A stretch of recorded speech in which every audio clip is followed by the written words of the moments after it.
नमस्कार, आप देख रहे हैं कैपिटल टीवी बिहार। मैं हूं आपके साथ सृष्टि शाह। मुंगेर का नाम आते ही लंबे समय तक जंगल, पहाड़ और नक्सल गतिविधियों की तस्वीर सामने आ जाती है। ये जिला अपनी भौगोलिक बनावट के चलते जितना खूबसूरत है, उतना ही चुनौतीपूर्ण भी रहा। सालों तक विकास की योजनाएं यहाँ तो कागजों तक सीमित रही या सुरक्षा कारणों से जमीन पर उतर नहीं सकी।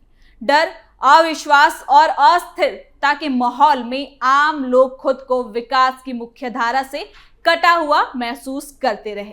लेकिन अब हालात धीरे धीरे बदलते नजर आ रहे हैं। खड़गपुर झील में हुई शुरुआत और नई बोटिंग सुविधा और उसी इलाके में नक्सलियों का आत्मसमर्पण, ये दोनों घटनाएं सिर्फ अलग अलग खबरें नहीं बल्कि एक बड़े बदलाव की ओर इशारा करती हैं। एक तरफ सरकार के जरिए पर्यटन, रोजगार और आर्थिक गतिविधियों को बढ़ावा देने की पहल हो रही है, तो दूसरी तरफ हिंसा का रास्ता छोड़कर मुख्य धारा में लौटने की प्रक्रिया तेज होती भी नजर आ रही है। ये सहयोग नहीं बल्कि उस सोच का नतीजा है जिसमें विकास और सुरक्षा को साथ साथ आगे बढ़ाया जा रहा है।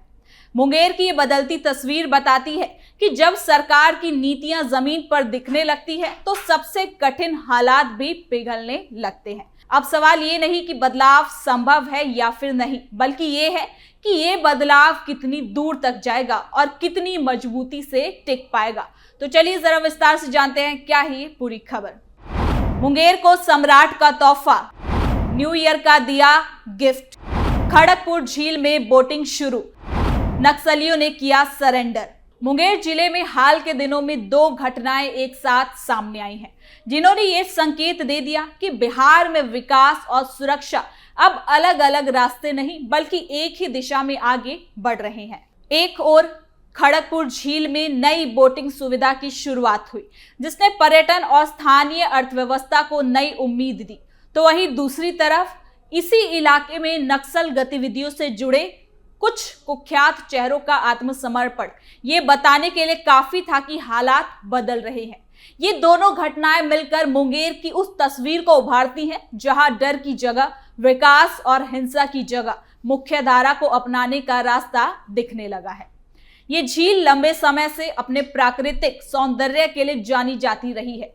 घने जंगलों के बीच फैली ये झील ना सिर्फ स्थानीय लोगों के लिए बल्कि पर्यावरण और पर्यटन के नजरिए से भी बेहद अहम मानी जाती है।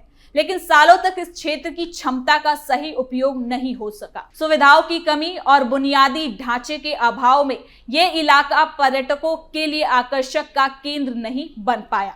ऐसे में जब झील में बोटिंग की सुविधा शुरू हुई तो इसे केवल एक पर्यटन योजना नहीं बल्कि इलाके के भविष्य को बदलने वाला कदम माना गया है। आपको बता दें कि बिहार के डिप्टी सीएम सम्राट चौधरी ने नए साल से पहले मुंगेर जिले को करोड़ों का न्यू ईयर गिफ्ट दे दिया। सम्राट चौधरी ने रविवार को मुंगेर जिले के खड़गपुर झील में बोटिंग सुविधा का उद्घाटन किया। बोटिंग सुविधा के शुभारंभ के साथ ये संदेश किया कि सरकार अब छोटे और दूर दराज के क्षेत्रों को भी विकास के नक्शे पर लाने के लिए गंभीर है। झील में नौकायन शुरू होने से न सिर्फ पर्यटकों की आवाजाही बढ़ने की उम्मीद है बल्कि इससे स्थानीय युवाओं को रोजगार के नए अवसर भी मिलेंगे।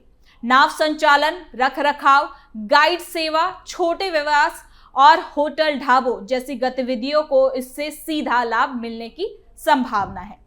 ये पहल उस सोच को भी दर्शाती है जिसमें विकास केवल बड़े शहरों तक सीमित नहीं बल्कि ग्रामीण और वन क्षेत्रों तक भी पहुंचना चाहिए। इसी विकास यात्रा के दौरान स्वास्थ्य और बुनियादी सुविधाओं पर भी जोर दिया गया। खड़गपुर और आसपास के इलाकों में स्वास्थ्य सेवाओं को बेहतर बनाने के लिए अस्पतालों और चिकित्सा सुविधाओं का विस्तार किया गया। इसका सीधा असर उन लोगों पर पड़ेगा जिन्होंने अब तक इलाज के लिए दूर के शहरों का रुख करना पड़ता था। विकास की ये श्रृंखला बताती है कि सरकार केवल एक परियोजना तक सीमित नहीं बल्कि पूरे बदलाव की दिशा में कदम बढ़ा रही है। लेकिन मुंगेर की कहानी का दूसरा पहलू भी उतना ही खास है। ये क्षेत्र लंबे समय तक नक्सल गतिविधियों के लिए जाना जाता रहा है। जंगलों और पहाड़ी इलाकों का फायदा उठाकर नक्सली संगठन यहां सक्रिय रहे, जिससे विकास की गति बाधित होती रही। डर और असुरक्षा के माहौल में ना तो निवेश पनप सका और ना ही आम लोग खुलकर आगे बढ़ पाए। ऐसे में जब कुख्यात नक्सलियों ने सार्वजनिक रूप से हथियार डालकर आत्मसमर्पण किया तो ये सिर्फ एक सुरक्षा कार्रवाई नहीं बल्कि मानसिक और सामाजिक बदलाव का भी संकेत माना जा रहा है।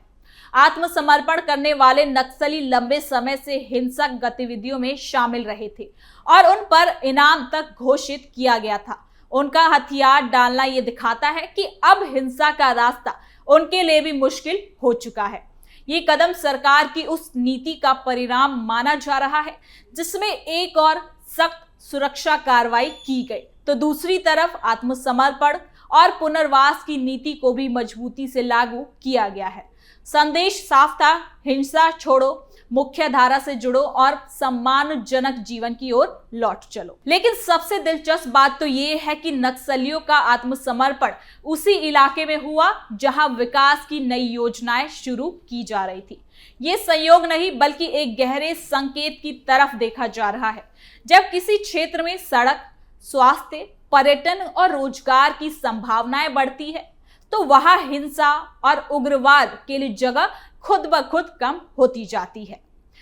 लोग जब विकास का फायदा अपनी आंखों से देखते हैं तो बंदूक की भाषा अपनी चमक को खो देती है। ये बदलाव स्थानीय लोगों के लिए बेहद मायने रखता है।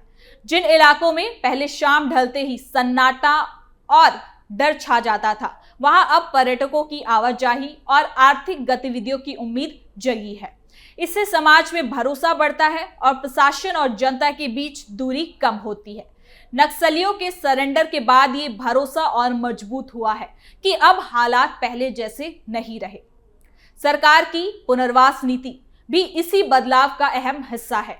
आत्मसमर्पण करने वालों को न केवल कानूनी सुरक्षा और आर्थिक सहायता देने की बात कही गई है बल्कि उन्हें समाज की मुख्य धारा में वापस लाने के लिए प्रशिक्षण और रोजगार के अवसर देने का भी आश्वासन दिया गया। इससे ये संदेश गया कि हिंसा छोड़ने वालों के लिए एक नया रास्ता खुला है।